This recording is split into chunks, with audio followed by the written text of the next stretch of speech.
नमस्कार मित्रों, अपन इसके अंदर तरंगों के वर्गीकरण की बातें कर रहे थे। तरंगों का वर्गीकरण अपन ने कर लिया था। अनुप्रस्थ और अनुदैर्ध्य तरंगे अपन ने जान ली थी। अब अपन इसमें तरंग को ऊर्जा संचरण के आधार पर बात करें तो ऊर्जा संचरण के आधार पर तरंगे दो प्रकार की होती हैं। पहली ऐसी तरंगे जिनके द्वारा ऊर्जा का संचरण होता है वो कहलाती है प्रगामी तरंगे, और दूसरी ऐसी तरंगे जिनके द्वारा ऊर्जा का संचरण नहीं होता है वो कहलाती हैं अप्रगामी तरंगे। देखो, अप्रगामी जो तरंगे होती हैं ये अगर आप 11th-12th पे अगर फिजिक्स में आप पढ़ते हो तो बहुत विस्तार से वहाँ आ जाता है, लेकिन अपन जिस एग्जाम के लेवल से इसे पढ़ रहे हैं वहाँ इसके विशेष उन गुणधर्मों को ना पढ़ करके अप्रगामी तरंगे केवल वो जो कि एक जनरल साइंस के पॉइंट ऑफ व्यू से बनते हैं, जहाँ पर कि यूजेस काम में आते हैं, वहाँ अपन इसकी चर्चाएं करेंगे।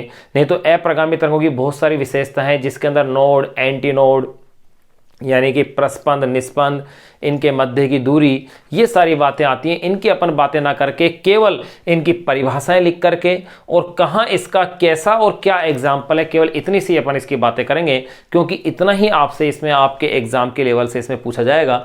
तो देखिए, अब अपन तरंग का जो वर्गीकरण कर रहे हैं वो अपन कर रहे हैं ऊर्जा संचरण के आधार पर तरंगे।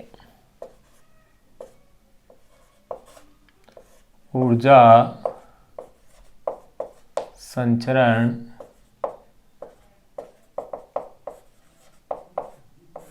के आधार पर तरंगे।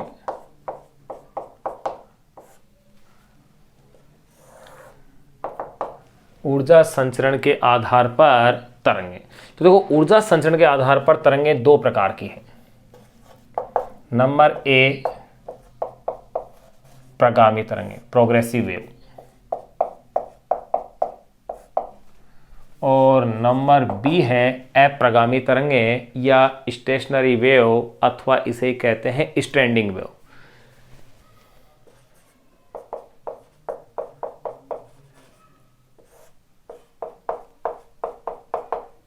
अप्रगामी तरंगे, यह लिख दिया है मैंने प्रगामी तरंग। चलो इसे डिफरेंस के रूप में डिफाइन कर लेते हैं। अब देखिएगा, इसके अंदर अपन बात करें तो प्रगामी तरंगे होती क्या है? वे तरंगे जिनके द्वारा ऊर्जा का संचरण असीमित क्षेत्र तक होता है। तो अपन इसमें लिख सकते हैं इनके द्वारा ऊर्जा का संचरण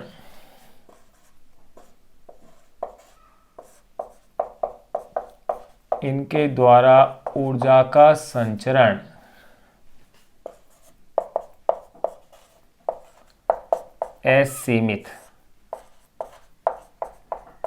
क्षेत्र तक होता है। यानी कि वे तरंगे जिनके द्वारा ऊर्जा का संचरण असीमित क्षेत्र तक होता है वही क्या कहलाती हैं? प्रगामी तरंगे कहलाती है। देखो, प्रगामी तरंगों के लिए माध्यमबद्ध नहीं होता, यानी कि इसमें अपन जैसे नदी है, नदी में जो तरंग उत्पन्न होंगी वो कैसी होंगी? प्रगामी होंगी। लेकिन अगर जैसे तालाब है या कुआं है, यानी कि जहां बाउंड्री खींची हुई है, तालाब, कुआं इत्यादि, तो इनके अंदर कैसी तरंग उत्पन्न होगी? अप्रगामी तरंग, क्योंकि एक बद्ध माध्यम के रूप में आ गई है। तो देखिए, इसमें अपन कैसा लिख सकते हैं अप्रगामी तरंग में? इसमें कह सकते हैं ऊर्जा सीमाबद्ध क्षेत्र में निहित रहती है, जबकि यहां पर असीमित क्षेत्र हो गया। ऊर्जा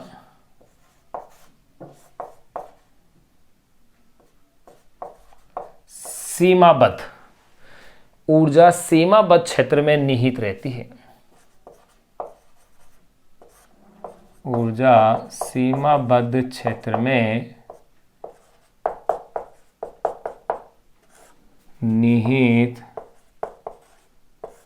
रहती है। इसमें ऊर्जा कैसी रहती है? सीमाबद्ध क्षेत्र में निहित रहती है।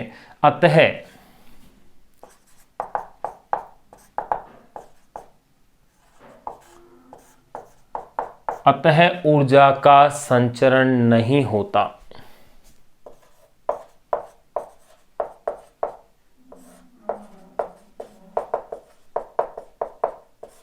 ये लो, इसके अगर मैं एग्जाम्पल्स की बात करूं तो देखिए, यहां तो अपन ने इसके एग्जाम्पल्स की बात करें पहले।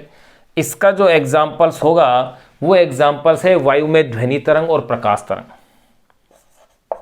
क्योंकि किसी बद्ध माध्यम में नहीं है। वायु में ध्वनि तरंग वे प्रकाश तरंग। वायु में ध्वनि तरंग और प्रकाश तरंग प्रगामी तरंग का एग्जाम्पल हो जाएगा। लेकिन अगर बद्ध माध्यम है, जैसे कि वाद्य यंत्र, जितने भी वाद्य यंत्र हैं यानी कि म्यूजिकल जो इंस्ट्रूमेंट्स हैं, उन म्यूजिकल इंस्ट्रूमेंट्स में लेकिन ध्यान रहे इलेक्ट्रॉनिक नहीं होने चाहिए। यानी कि इलेक्ट्रॉनिक वाद्य यंत्रों को छोड़कर जितने भी वाद्य यंत्र हैं, उन वाद्य यंत्रों में उत्पन्न तरंगें कैसी होंगी? अप्रगामी तरंगें होंगी। तो यानी यो कह सकता हूं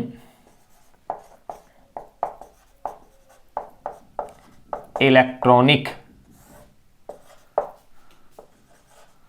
वाद्य यंत्रों यानी कि इलेक्ट्रॉनिक म्यूजिकल इंस्ट्रूमेंट्स, इलेक्ट्रॉनिक वाद्य यंत्रों को छोड़कर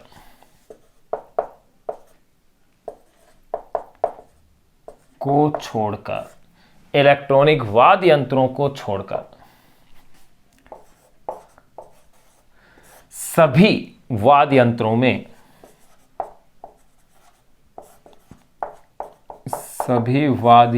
में उत्पन्न तरंगें। ये लीजिए, यहां अपन ने प्रगामी और अप्रगामी तरंग में अंतर को जान लिया है। या अंतर क्या जान लिया? एक तरह से परिभाषा और एग्जाम्पल ही लिखा है। अन्यथा अगर इनमें अंतर देखे जाएं तो इनमें अंतर, बहुत ज़्यादा अंतर बनते हैं, जिनकी अपन यहाँ अभी बातें नहीं कर रहे हैं।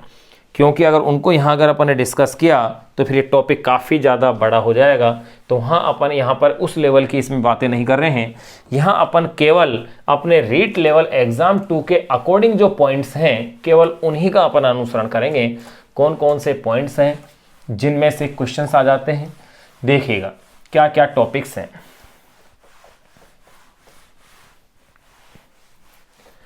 कुछ पॉइंट्स जो कि अपने आप में क्वेश्चंस हैं, उनको अपन एज ए इंपॉर्टेंट पॉइंट के रूप के अंदर उसे नोट कर लें, जो कि अप्रगामी तरंग संबंधी अपने पास बनते हैं।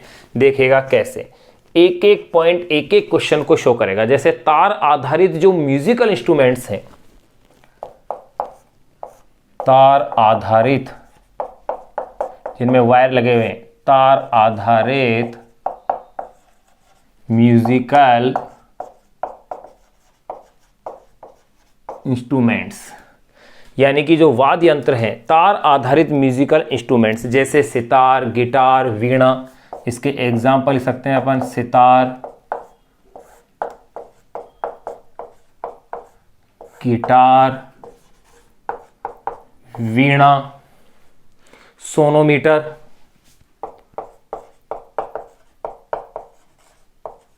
जिसे कि स्वर मापी भी कहा जाता है। देखो, सोनोमीटर ऐसा एपरेटस है जिसकी सहायता से अपन तरंग के कंपन के नियमों का क्या करते हैं? सत्यापन भी करते हैं। और ये एक प्रैक्टिकल है, यानी कि एक प्रैक्टिकल इंस्ट्रूमेंट्स हैं, सितार, गिटार, वीणा, सोनोमीटर इत्यादि।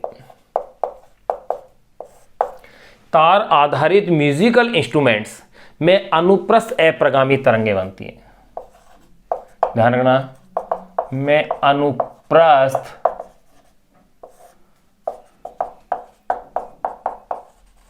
अप्रगामी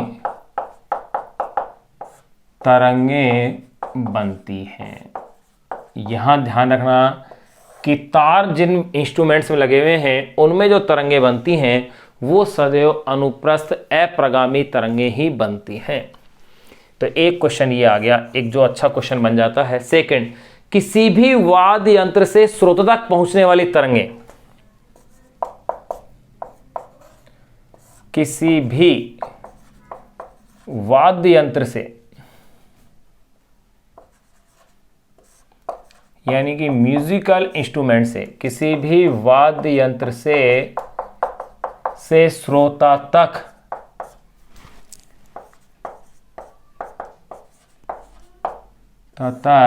पहुंचने वाली तरंगें, किसी भी वाद्य यंत्र से श्रोता तक पहुंचने वाली तरंगें, ध्यान रखना, किसी भी वाद्य यंत्र से श्रोता तक पहुंचने वाली तरंगें सदैव अनुदैर्ध्य वे प्रगामी होती हैं। पहुंचने वाली तरंगें सदैव अनुदैर्ध्य वे प्रगामी होती है।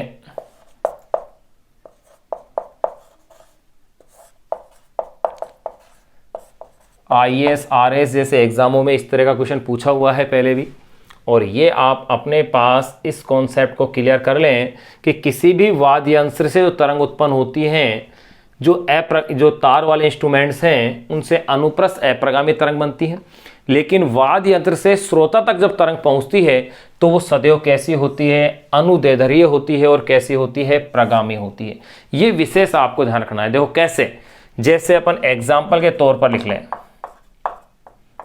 जैसे गिटार है, जैसे गिटार में उत्पन्न तरंगें जो होती हैं वो अनुप्रस्थ अप्रगामी होंगी, परंतु गिटार से श्रोता तक वो तरंग पहुंचेगी तब वो कैसी बन जाएंगी, अनुदैर्ध्य, और कैसी बन जाएंगी, प्रगामी हो जाएंगी। जैसे गिटार में उत्पन्न तरंगें, जैसे गिटार में उत्पन्न तरंगें, जैसे गिटार में उत्पन्न तरंगें कैसी होंगी, अनुप्रस्थ व अप्रगामी। जैसे गिटार में उत्पन्न तरंगें अनुप्रस्थ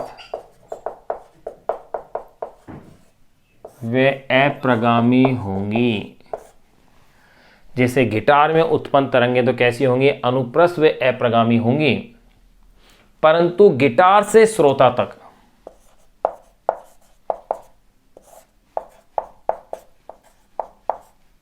परंतु गिटार से श्रोता तक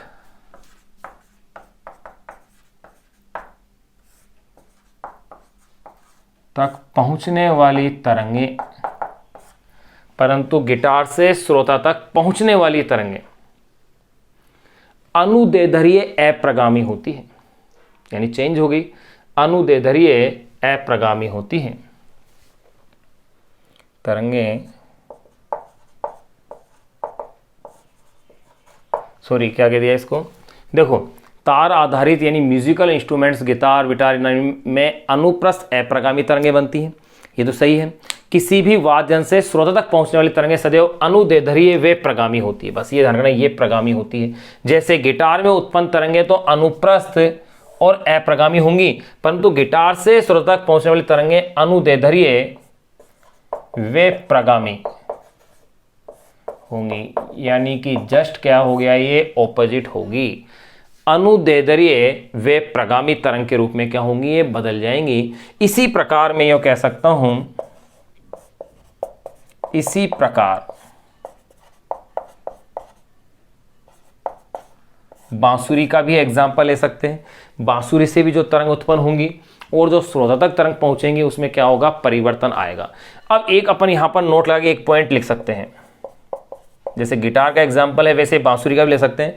नोट में ये कह सकते हैं कि जो अप्रगामी तरंगें हैं इनके द्वारा ऊर्जा का संचरण नहीं होता है। तरंग से अपना सीधा तात्पर्य होता है ऊर्जा का संचरण, लेकिन अप्रगामी तरंग द्वारा ऊर्जा का संचरण नहीं होता है, फिर भी इसे तरंग कहा जा रहा है। क्यों, मैंने क्या कहा, अप्रगामी तरंग द्वारा ऊर्जा का संचरण नहीं होता है, फिर भी इसे अपन तरंग कह रहे हैं। तो क्यों कह रहे हैं, क्यों इसलिए कह रहे हैं क्योंकि अप्रगामी तरंगों का निर्माण प्रगामी तरंगों से ही होता है, इसीलिए इन्हें तरंग कहा गया है। तो ये पॉइंट अपन नोट लगा के लिख सकते हैं कि अप्रगामी तरंग में ऊर्जा संचरण नहीं होने पर भी, अप्रगामी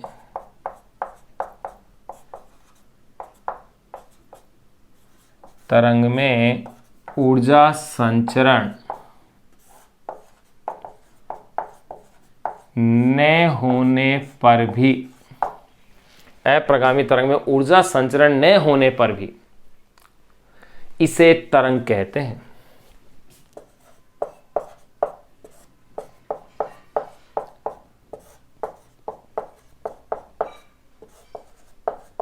इसे तरंग कहते हैं क्योंकि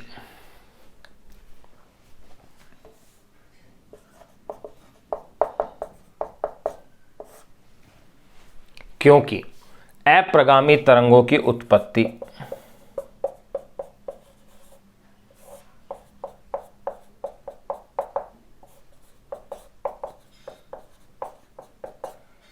क्योंकि अप्रगामी तरंगों की उत्पत्ति प्रगामी तरंगों से होती है।